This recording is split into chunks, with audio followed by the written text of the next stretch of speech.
মা লক্ষ্মীর কৃপা পেতে ভুলেও করবেন না এই কাজ। যদি আপনি কখনো এই কাজ করে থাকেন তাহলে আর কখনোই করবেন না।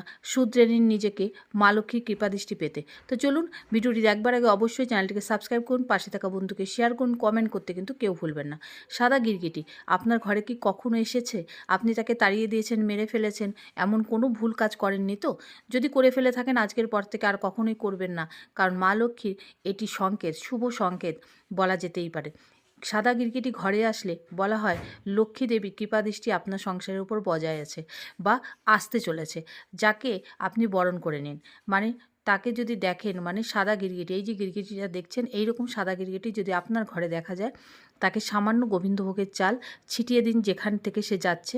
যদি সে খেয়ে নেয় বা খায় তাহলে জানবেন যে তাকে আপনি আপনার ঘরে চিরস্থায়ী করে ফেলেছেন, মানে বরণ করে ফেলেছেন। মা লক্ষ্মীর কৃপাদৃষ্টি আপনার সংসারে আসবেই, কেউ খণ্ডাতে পারবে না।